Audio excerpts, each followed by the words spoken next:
dawn. The date, December 29th, 1963. The town is Chicago, and the winds blow sharp with the edge of winter. But here today, the two best football teams in the world meet in a deadline to glory. For the man in the hat, this is truly a sentimental journey. The name is Halas, George S. Halas. He's coach of the Chicago Bears, champs of the West. Football he loves, and he plays to win. Interception-hungry defenders like Benny McRae and Dave Witzel, formerly of Indiana, with Richie Pettibone from Tulane, and Larry Morris, linebacker extraordinary. Oh yes, here's Ed Obradovich, a big reason the Bears met their big days of decision. Officially, it's 11 degrees. Unofficially, we'll call your own shots. And let the tapping toes tell the tale. The Giants in white and the Bears in deep blue meet at midfield. For quarterback Bill Wade from Vanderbilt, it's the circle route and a first down for the Bears.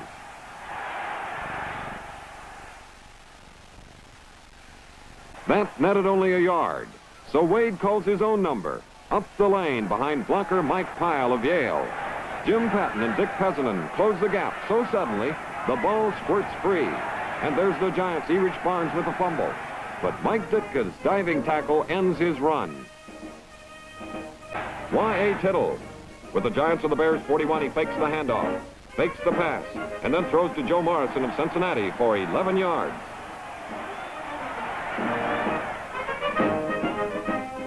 Linebacker Joe Fortunato from Mississippi State slows him up, and little Roosevelt Taylor shoulders him down. But now the Bears know they've got unwelcome company deep in their own territory. And then Y finds Frank Gifford going out with a touchdown pass. Now it's catch-up football for Wade, who goes right to fullback Joe Marconi. Patton slips off a block to bring him down. Tittle time to discover the best defense in the league. Y shoots back, but from the right, linebacker Larry Morris comes in on a streamliner, and down goes Y.A.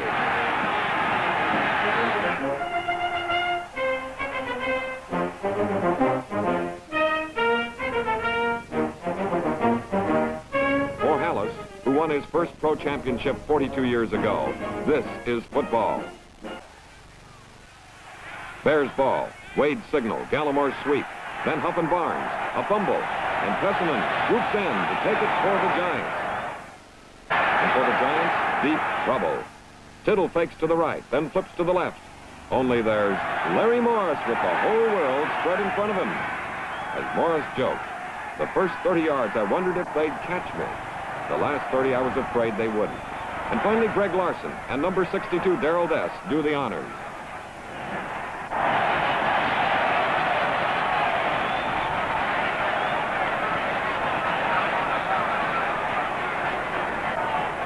The Bears turn to Bull from Baylor. Sam Huff wrestles him down. The Giants' number 76, John Lovatier, gets a shove in the wrong direction as the Bears wade on for the TD. And then it's T for two, Tittle and Thomas. Tittle gets blasted, but Aaron Thomas goes.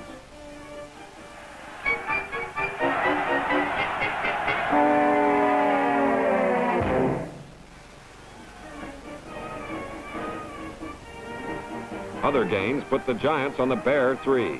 Morrison starts for the goal, but from the left, huge Doug Atkins powers his way to the right to slice him down.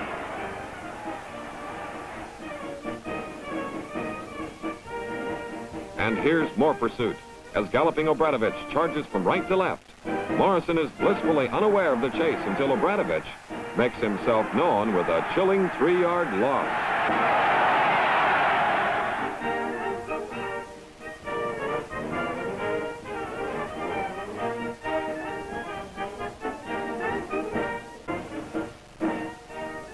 The Giants go ahead with 3 points. Chandler makes them with a field goal. Never mind, says Halas. The goal line stand shows who's boss. The Bears finally give up the ball to the Giants. And Tittle sends Phil King through a king-sized hole. But Rosie Taylor smacks him down. Having found the door, Tittle lets King go back for another visit and another gain.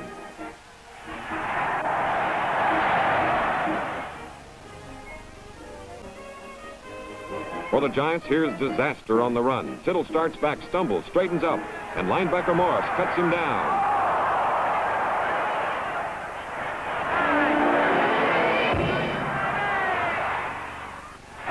Tittle needs help from Hugh McElhenney. For the Giants, this is a moment of dread. What the mainspring is to a watch, so is Tittle to New York. And the Giants still have only a 3-point lead.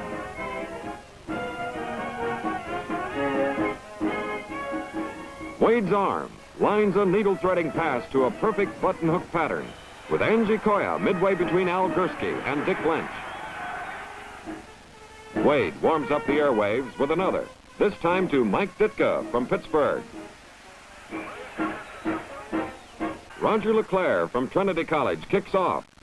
Waiting is reliable 39 McElhenney from Washington. He barrels up the corridor with the shifting grace of the born runner. It's 46 yards of beauty and maybe a touchdown if Taylor doesn't stop him.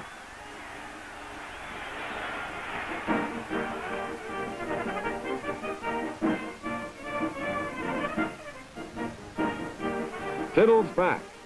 Massive Atkins welcomes him, and such a welcome. But Morrison takes the pass and sails up the sideline. He outruns Fortunato temporarily. Benny McRae joins in.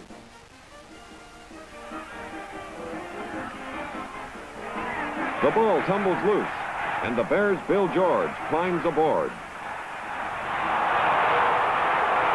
Obranovich just can't believe it's still the Giants' ball. An opinion that Hallis can share with ease.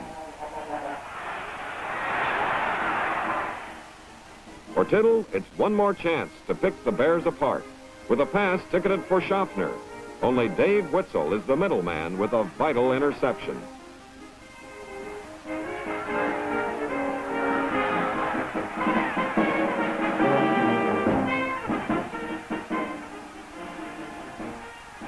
Wade finds Marconi of West Virginia ready and willing with a dazzling cut-and-go run for 19 yards.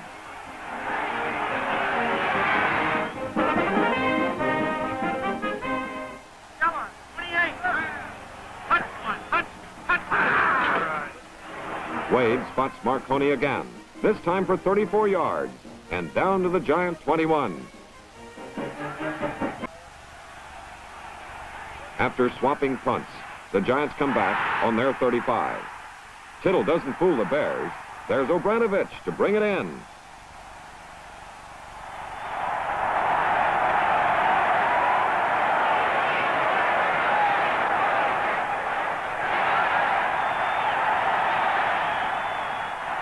Wade's mission, take the Bears in for a score.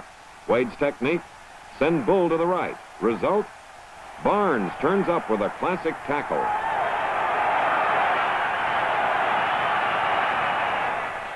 But Wade's looking, thinking, and counting.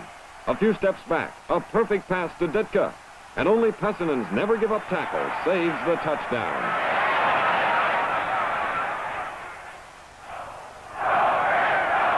On the 1-yard line, it's Wade again. Center Mike Pyle drives up. And Wade's in for the touchdown that sends the Bears ahead. Morrison starts the Giants rolling with a bull-like sprint that goes 20 yards, and then runs into a tailor-made tackle. And the Giants are routing Morrison around left end. That's John Johnson, number 76, who pursues him and smacks the whole party to earth. On the next play, Johnson gets another hand on Morrison, who joggles on for 3 yards only to lose the ball. A fumble that Richie Pettibone is only too happy to take care of.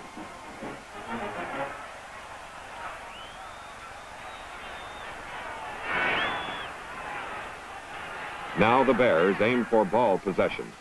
Bull steers for 7 yards, and Huff puts him down.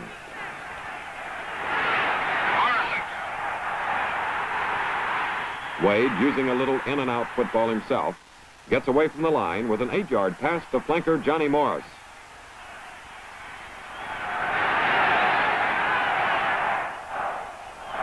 Bull, who's bread and butter for the Bears, slices himself another gain on the ground.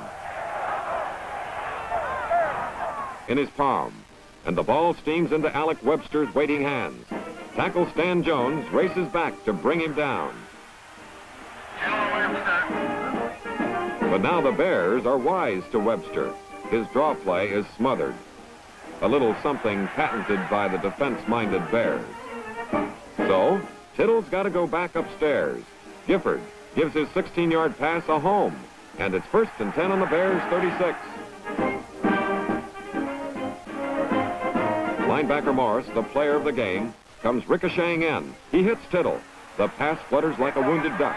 Gifford slips. Benny McRae lights up the Rockets to take an interception, number 4. For the Bears now, this strategy. Keep the ball on the ground, but most important, keep it. Ronnie Bull slides by Jim Catcabbage, outruns Jerry Hillebrand, and makes his way for 12 big yards. Who stops him? Huff and company.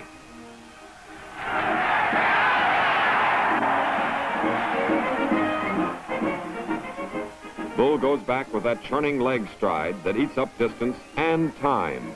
Jim Patton jabs through to stop him with help.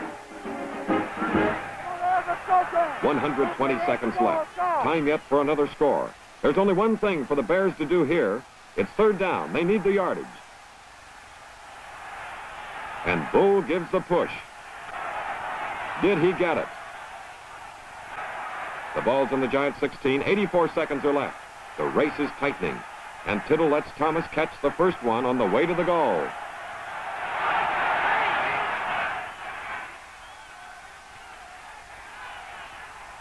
Shot number 2 out of the Tittle bag. A throw that picks up 8 more yards. But the timeouts are all gone for the Giants. Now only gamesmanship stops the clock. Time, 63 seconds. Can the Giants do it? Yes, says the Tittle McElhenney team, with another 12-yard gain to the Giants' 46. Time, 32 seconds. Play, Tittle to Gifford. Result, 15-yard gain to the Bears' 39. But the clock is still running. Time, 10 seconds. It's shoot the works, go for broke. The last pass. Target, Schaffner. But it's Richie Pettibone coasting back, interception number 5. The best defense in the league has done it again and made the Bears the world champions by a score of 14-10.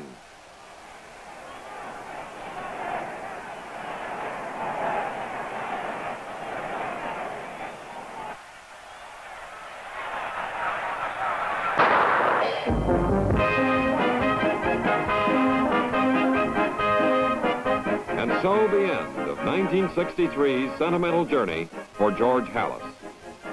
It was his first league title since 1946. And there were those who said the man who fathered professional football in Chicago had been overtaken by his youngers. For Halas, this was the year of esteem. The year when a 68-year-old man brought in a great team. A team that was for sure on a deadline to glory.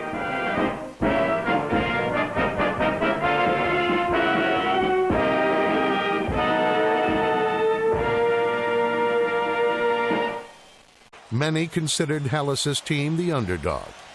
Defensively, we were well matched. Offensively, we were a superior football team. Y.A. Tittle, Del Schaffner, and the Hall of Famer Frank Gifford posed a lot of problems.